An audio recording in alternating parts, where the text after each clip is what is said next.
What is going on, Twitter people, YouTube? Hope you guys are all doing well. PPS back here. It is our Friday edition. You guys know it is coffee time, where we're going to be out here giving you guys some plays for today's slate. So we got 4 spots, obviously our Taylor Fade section as well. And also going to quick recap our last plays. I don't think I had one. I had Trout, who didn't play. I had Rodon, who ended up 10K in those guys. So that part hit. But, yeah, even my other one, I think Marte got sat in his portion. And then the other half cash. So it was a bunch of crap with Mountcastle cashing it too. So it's like I cashed half, and the other side just didn't even make it to the game. Monotone, I know you went 1-1 there as well. So technically profit, another round of profit. So very happy there. How have you been doing these last couple of days? Yeah, it's been pretty good. Yesterday, the NBA draft was fun. I only had one pick, and I went 1-0, so that was pretty good. But I enjoyed just watching everyone get picked. I love drafts in all sports, so that was fun. Now we're back on the MLB grind. We've got a great slate, a lot of good games today, so I'm excited to both watch them and get some more bets in. Yeah, there's not many parlay pieces in this series today. There's a lot of very close lines, some very sharp plays to be made here with a lot of good players out there. Obviously, great pitchers on the mound. Obviously, biggest one going to probably be the Verlander-Severino matchup in the Yankee game yesterday.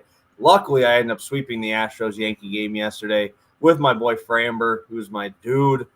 He's one of my guys this year. He's been a tank for me, and obviously had the Astros as well. But yeah, I'll kick it right off to you on your first play of the day here. Sounds good.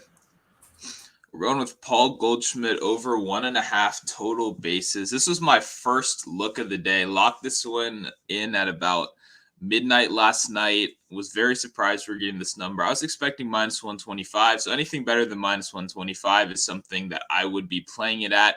I played Goldschmidt yesterday for a very similar reason, and now he has great matchup history against a guy in Kyle Hendricks right here, who he's seen a lot of over the course of his career. He's batting .317 against Hendricks. That's 13 for 41. Obviously, any batter that has 41 plate appearances against a pitcher and has done pretty well, that's something I like to see. He obviously knows what this pitcher is going to be throwing at him. He's not going to be mixing anything up right here. Nothing he sees is going to really be a surprise today. Additionally, 13 of those 41 hits he's 13 for 41, but 9 of those 13 hits have actually been doubles against Hendricks. So it's not like he's just slapping singles around. He has a significant amount of doubles. That really jumped off the page to me. I mean, 9 of his 13 hits against Hendricks have been doubles in his career. So obviously like him a lot. Additionally, I love his matchup he's pretty much been good against anybody all year, but against the pitches that Hendricks throws the most, he's throwing 31% changeup, 31% sinker, 28% four-seamer. Obviously, anyone that throws a sinker against Goldschmidt, I'm absolutely going to love. He's batting .429 against the sinker, .304 against the changeup, and .310 versus the four-seamer. So great matchup history. He's playing great against all of his best pitches. Like I said, I was expecting like -130, so I'd played at anything better than that. I think it's another great spot, and Goldschmidt looks great right now, so going to keep riding this one. Yeah, and as you guys know, me and Monto don't ever really talk about plays before we start, right? Everything just kind of comes to fruition as we come onto the stream here. So obviously I'm going to be having Goldschmidt here in mind, so I'll just kind of reiterate a lot of the stuff you're saying and then talk about my one spot here. I love Goldschmidt today too. Looking at Hendricks splits, they're not good either side, right? You're seeing mid-200s on both. A little bit worse against lefties, but over a 5 ERA on a home and road splits. A lot of hard contact this year. He's not getting those swings and misses that he used to get early on in his career, but he's sitting around 87 miles an hour. A guy like Goldschmidt, who kind of has that little bit of an uppercut swing to it, not going to do well against sinkers, right? If you're going to throw a sinker on a guy who has that little bit of a launch angle, it's going to go, right? It's not, you're trying to induce ground balls, and this guy's not going to be putting the ball on the ground very often. With Manoah, hit this in 3 of his last 4, and actually 4 of his last 5 here, facing off against my Brew Crew. I think that this is an easy strikeout spot, to be honest. The Brewers are not good against right-handed pitching. They're really not good against left-handed pitching. But now that they brought in all of the right-handed pop, like Renfroe, like McCutchen, right? All these right-handed guys, they do strike out quite a bit. I don't know why everybody talks about the Brewers being a good offense. They're not a good offense. They're really not. So when everybody talks about on like other shows about their WRC plus being good, their WRC plus is good. It's because they got pop and they can hit the ball at the ballpark, but they do strike out a ton. And I think that we're going to see Manoah kind of run through this Brewers team. I'm going to end up looking at his outs prop as well. I think that's going to be a good spot to go to. He finds a way to get deep in games. And these high-end starters against the Brewers always go right through them. It's the lower guys that they just destroy, and that kind of gets their numbers up. So I really like Manoah today. He's probably my number one guy on the DFS slate for tonight. And obviously love Goldschmidt facing off against, 97-year-old Kyle Hendricks. Yeah, no, we got a great combo right here.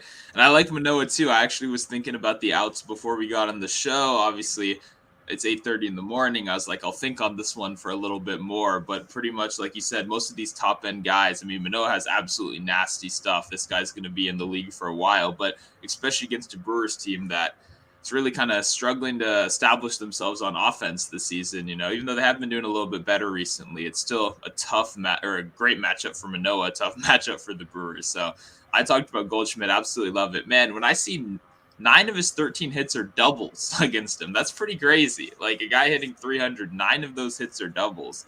I think Goldschmidt keeps it going. And yeah, no complaints about Manoah whatsoever. Really liking this combo. Yeah, I think the price is good. I think everything there should be where it is there. So I like the value we're getting. And now it's on to Taylor Fade. Heading over to the biggest game of the day, probably biggest series at least of the day, in the Astros-Yankees game. I'll kick it to you first here. Thoughts on Verlander here, under 6.5 Ks. You got any thoughts? You leaning over, under? I don't know what the line is for this, but I'll kick it to you first.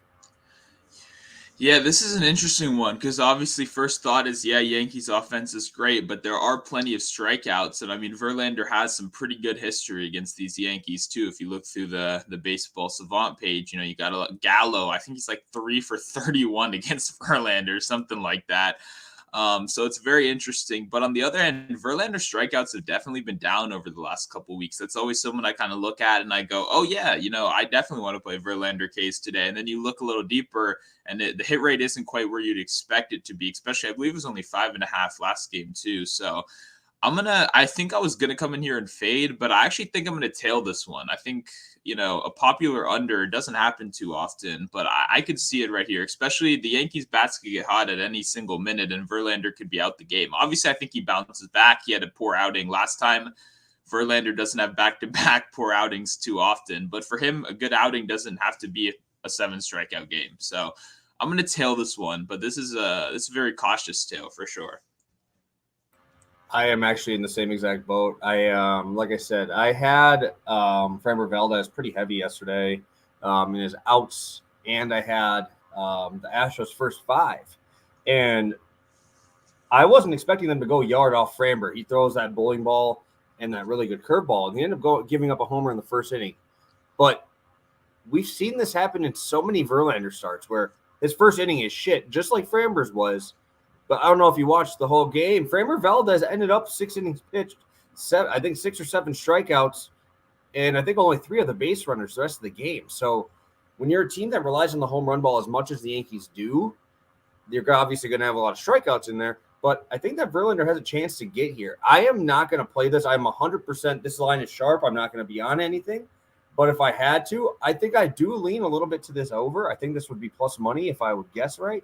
And if I'm going to go to the over, give me that plus money. I think that's a good spot. I think it is very sharp. If there was like numbers like there is in soccer of exact score and you could take exact props, I guarantee this lands on 6, 7, or 8. There is no other option. He's not going to go lower. He's not going to blow the Yankees up. It's going to be right in that range. And I just know that by just seeing this number and like, it just feels sharp. So I'm going to be off of it personally, but I'll probably be tailing this one. Or fading this one. Freddie Freeman, number 2, Taylor fade play of the day. I kind of like this one. I kind of like Freddie Freeman here. Since I'm fading the first one, I should tail the second one. That's kind of been how these have been going. They've been kind of splitting right down the middle. I hate Ian Anderson. Everybody knows this. I've talked about it a lot. I think he's overrated. Had his good first year.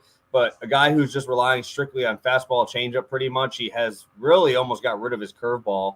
I mean, Freddie Freeman is a professional hitter, man. He's a professional hitter. If he only has to worry about 2 pitches, one of them goes straight, one of them goes away, anything inside, he'll crush. It just does not feel like a great matchup here for Ian Anderson. Yeah, no, I completely agree too. Freeman also came off to a pretty slow start. I'm going to talk about him a little bit more in a second, but I mean, he's a guy that even beyond any narrative, anything like that, he's over his last 5 games, he has 4 multi-hit games. So he's obviously feeling it right now, even though he's back over 300. He spent most of the season 280s, 290s, seeing a good amount of criticism too, especially from Braves fans about Matt Olson being a similar level player than him. It wasn't worth the money, glad Freeman's gone. I think he might be taking that a little bit personally today. So I'm definitely tailing this one. I'll probably sprinkle in that home run too. Like I said, he's looking like he's probably hitting pretty well right now. So I want to take advantage of that. So I'll tail this one 100%. Yeah, for sure. Definitely heading back to Atlanta is going to be a fun one there. So I'll kick it off over to you here for your second one, and I guess we'll talk about him again, huh? Yep. Freddie Freeman, Tim Anderson back in the lineup. Get a hit, -129. I played this like 12 minutes ago. Got this in a record 1 minute before the show started over on FanDuel. I was pretty surprised this was going to be a playable option. I thought both of them might be over -300, but that just didn't end up being the case right here. Tim Anderson is pretty simple. He got injured, so he's not on the qualified batting average leaders right now, but he's hitting .354 on the season.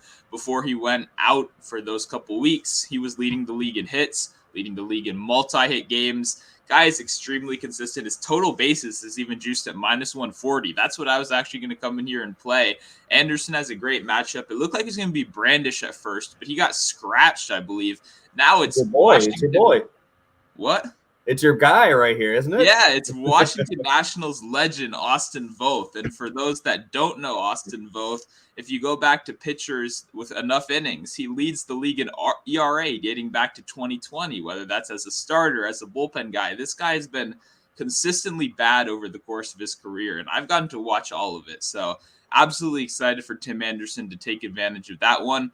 We touched on Freddie Freeman very briefly a second ago, but he's in his return to Atlanta right here. That's a big deal, obviously, since leaving the franchise that he was pretty much the cornerstone of for a decade or so.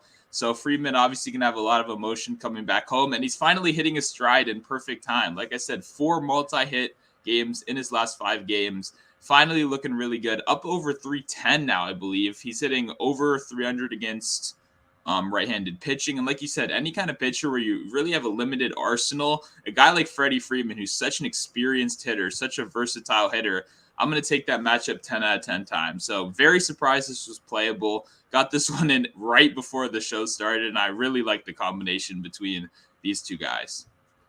Yeah, I don't know how they're giving you this number, honestly. These are two of the guys that are top 10 in hits every single year. Obviously, Freddie being a little bit more power behind it, but no, I love this spot. Tim Anderson, you're getting him at that price is kind of ridiculous. So even if it's under -150, I would have thought that -150 or -160 is where it would be at. But love it. I have no issues there. Obviously, Tim before the injury he was on one too. He was pushing hits leader in the MLB too, so it was good to see. Speaking of guys who have been fans of the show here, right, like Freddie Freeman and Tim Anderson, I'm going to a guy who's been a fan. I've been a huge fan of him. Cleveland Guardians first 5 plus half a run line. I bet you can guess who's on the bump for him. Mr. Cal Quantrill, going right back to him. I think I've backed him like 4 times on the show here. And now they're giving me the extra run. Obviously, Red Sox are a good team. Not going to take anything away from them. Nick Pivetta, Cal Quantrill. Nick Pavetta's been okay, a little bit worse on the road with a 3.9 ERA on the road. He's been good. I'm not going to take anything away from him. But if we're going to go into a little bit deeper stats on the Guardians 7th in the MLB in home hitting, 260 batting average, over a 700 team OPS. And Cleveland is also the number 2 hitting team against right-handed pitching this year. So obviously 2 things that I do like to see, obviously top 10 in both categories. And Cal Quantrill, like I said before, if you've been on the show before, you definitely know I've talked about him. He's much better at home, 211 total batting average against him at home versus a 295 on the road. Full run and a half better. And also the Guardians have been fantastic first 5 at home this year. They're 12, 7, and 7 to the first 5. So obviously those 7 ties go into winning here, right? So that's 19 and 7 to the first 5 run line at home. I love the Guardians today. I think that the right-handed bats will definitely be able to hit Pivetta. I know Pivetta's had a resurgence this year, right? But we really haven't seen him go against the greatest competition. I know Baltimore was in there twice. Obviously, people love to attack them.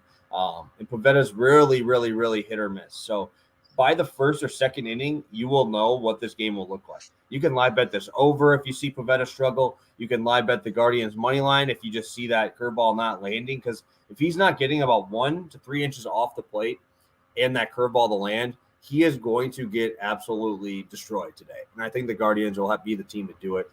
First game of the homestand against them. I really like this lineup. It's a bunch of it's Jose Ramirez and then everybody else, but they just don't strike out. And it's such a hard matchup for a pitcher here when you have to go against a team that is so feisty like the Guardians. That's why I love backing these guys.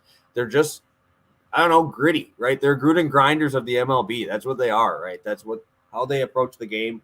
Obviously, with Francona at the helm, it's just kind of how that team is, right? They just pushed into first place.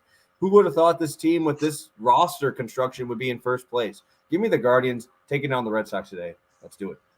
Yeah, no, I like this play a lot. I've been tailing you on the Guardians a good amount this season. So a team that I really never touched before, I've actually made some good money on this year. And like you said, I was just about to jump in with it. Pivetta has been better this season, but he has a couple of good starts that are really carrying that load. And there's been a lot of real shaky starts, like you pointed out. So now we've got a real tough matchup just through and through. Going to be a lot of long at bats, a team that'll definitely take their walks if there's an opportunity. And with how hit or miss the Red Sox offense is, right? We really don't know if that team's going to show up, especially in the first 5 innings. Maybe they get going, obviously, a little bit later in the game, but this is a team that really can kind of switch on a dime, and we don't really know what we're going to get today. So I'm going to be tailing you on that one for sure.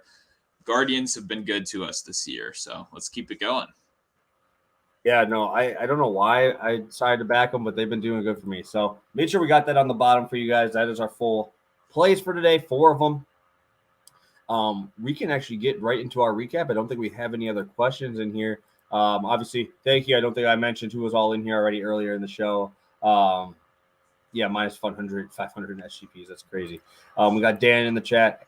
We got Jay. We got Jason. Appreciate you guys. I appreciate you. Dan popped in for our interview yesterday. He popped in asking some questions to Evan in there. So appreciate all you guys who were able to tune in for that. Tune in for all those plays of the day videos and stuff like that. We appreciate all you guys for popping in, and Best Props finally getting some looks at it, right? We're getting around 400 people over here on YouTube watching out here. So we appreciate all you guys for popping in. While you're in here, smash that like button, subscribe to the channel, and hit that notification bell so you know when Pass the Prop is live. If you haven't got it already, we're 7:30 on Fridays only, 10:30 Monday, Wednesday. So we're making sure that you guys have that right down in your calendar every single week that we'll be here, and hopefully making you guys some money. A super onion ring. I always do that wrong where I just read that wrong because it's all in one word. Super onion ring. Like no team to bat in the 9th inning for the White Sox. You think they beat, I think they're playing Orioles. Is it Orioles? Who are they playing? Yeah, that's it. Yep. We get the Orioles. Dude, I'm going to tell you right now, I'm not getting in front of the Orioles buzzsaw with Ryan Mountcastle in that lineup. That man is an absolute savage, dude. He is a savage. That man makes me so much money. I can't go away from that man. I don't care if it was Ryan Mountcastle versus the entire Chicago White Sox team. I am not fading even 1-on-9 Ryan Mountcastle at this point. That man is an absolute wagon, and I love that guy. That guy is a strict double or home run every freaking game at this point. Keep backing it till it doesn't happen anymore. The man is seeing the ball well, and nobody remembers. This man was a number 1 prospect coming out. When he was coming in, he was the dude. He was literally like what Dansby Swanson was when he came out, right? Everybody was hyping him up, right? He was the number 1 up there. He was literally that good. He was that good. He just struggled for a couple of years, took a while to get there, And now we're finally seeing him. I love him. He's on my fantasy team, and he just absolutely carries me over these last couple weeks. The dude is on an absolute tear. That's a weird prop, though. I don't think have you seen that before? Yeah, it's just like it's pretty much money line for the home team. As long as you don't think it goes to extras, pretty much. Yeah, I mean, I'm sure that's minus 110, like you said, is much better than the regular odds for that. So that's interesting. I mean, I think the White Sox probably win. So I don't think it's a bad play, but I don't really look at that market too often. Like you said, future Hall of Famer Ryan Mountcastle, obviously. So see, the only thing is Kopech has been so shitty to me. So every time I play him, he sucks. Every time I don't play him, he does well. So I've taken him twice in DraftKings where I could have won some pretty big coin. No, he decides to get blown up by the Jays and by somebody else. So I think it was the last 2 outings. He just has not looked very good. There's been something a little bit off. It's either a 10K game or hey, I'll see you in the 3rd inning. I'll be on the bench. Yeah, exactly, Dan, exactly. Yeah, my Discord is all over. His strikeouts was like 7.5 a couple starts ago, and now it's like 4.5 right now. So it's very interesting. And that answer right there is why we talk about the recency bias in this betting stuff, man. Because guess what? There's no way in hell I would ever, I don't care if it's a AAA team, take Kopech over 7.5 strikeouts. Literally, I wouldn't even take him against a AAA team. His stuff is good, but he walks too many dudes. I don't know if you watched his last Astro outing. He got absolutely nuked around. Every out was a barrel, dude. It was just hard to watch there. Yes, he got pulled in the 2nd inning. It was just terrible. Awful. You never take him that high, especially when it takes him like 12 pitches to get one guy out. So, Chris, welcome. I know we usually get to see you right at the end of the show. Hope we'll be running through our recap here shortly. And we'll get you guys on your way, locking these in before any line movement. These will all be out before most of the other guys are awake. We get our plays out in there for you. So I'll kick it to you, Monotone. I'll let you start us off here. Yep, started out with Paul Goldschmidt over 1.5 total bases. I thought this was going to be like minus 130, so I'm playing it at anything better than, minus 125. So I'd play it all day long because I think it's going to get worse as today goes on. And then this one, pretty criminal that they even gave it to us right here. Freddie Freeman, Tim Anderson, both recorded hit, minus 129 on FanDuel. Very much love this combination of guys.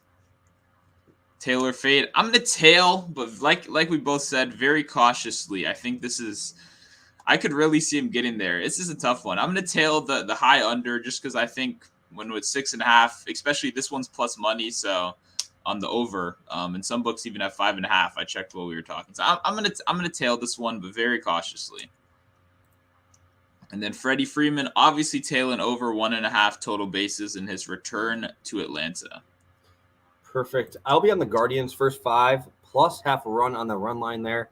Like I said, 12, 7, and 7 at home to the first 5. Obviously, those 7 ties will give us that cash. Love those numbers as the backup there. Manoah 5Ks, Goldschmidt hit minus 122. Love this spot. That's a FanDuel line over there. I will be fading this. I'll be taking the over. Give me that plus money. That's the only reason I take it. But just for this, I'll tail it. And then I'll be fading that one because I'll be going for the over. That's so weird with unders, dude. I'm saying it like I want the over, but every time I think over, I think tail. So it's like, oh my God, I'm confused.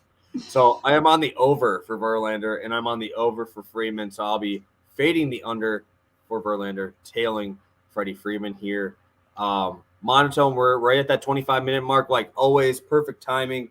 We kind of got this thing down to a T at this point. We're right in there. We go. Do you have anything for the people on this Friday, right? We're heading into the weekend. Ton of action this weekend. What do you got for people? Yeah, before anything else, Joe, I want you guys to make sure to check out the last video that PPS uploaded. It is a great interview with obviously a minor league player, guy that's gone through the system, East Carolina guy, right? Who obviously just made it very deep into the college baseball World Series. Hearing all that was very interesting. I very much enjoyed that type of stuff. Anytime you can hear a guy that's been through the game at, that high level, and just hear their perspective, even on stuff like velocity, which you guys touched on for a little bit. Just listen to all that was very fun for me. So I would definitely recommend you guys check that out 100%. It was great. And obviously you're just a regular guy. You're not some like stiff, astute guy that like asked really boring questions. So it was very entertaining, and I definitely enjoyed that one. Awesome. Well, thank you, dude. I know Evan is the shit, man. He's the man. He pitched up into, like he said, COVID pretty much ended his run, which sucked because he was up in the AAA and getting looks at the big league camp, which was so annoying because obviously COVID just kind of screwed up everything with all the taxi squads and all that. But I appreciate that. Yeah, it was fun. I'm gonna have a couple other guys. I have a guy in the Brewers AAA. Hopefully, I'll be able to get on here soon. But yeah, those are always the fun ones for me. And I'll do the Pikkit promo thing here next. So make sure you go pop over on Pikkit. Both of us have dog pictures. I've been cutting the dog out because he's been kind of mean lately. But we're 8-0 over there late on our last 8 when I've taken him off. Churro was 5-2 on his run. I'm 8-0 on our YouTube run where I throw a play from one of my shows that we do. So make sure you pop over there. Both of us are over there posting a lot of content. And just trying to have a little bit more of a laid back look, a little bit more of the non-buttoned up, like we are trying to be a little bit more professional on Twitter. So that is a little fun place to go. And then my final word is let's go Patrick Cantlay and Seamus Power. Those are my 2 plays I have for betting on outright winners. Seamus is dropped 3 through 4 today. He is now in 3rd place. Patrick Cantlay in 2nd. If those guys win, I'll be pretty happy here. They're both in my DK lineup for this weekend. Yeah, I've Power too. I don't have Cantlay, so screw that guy. But yeah, code PTP when you get over to Pikkit. Obviously, I've seen more of you guys over there, so we appreciate that. Yeah, it'll be a fun golf weekend too for sure. Yeah, he is -3 through 5 holes, Mr. Powers. So cannot be upset about that. So I'm gonna probably pop over there, get my pre-workout in me, watch a couple rounds of golf before I head to the gym, get all the fun stuff in for this Friday. But yeah. Please, especially on a weekend like this where there's so much action, please manage your bankroll responsibly. Make sure you guys are not throwing too much on everything. Only risk what you are willing to lose. So thank you guys so much for tuning in. You guys are the best as always. Smash that like button on the way out, and we will see you guys Monday, 10:30 for Pass the Prop. Have a good one, guys.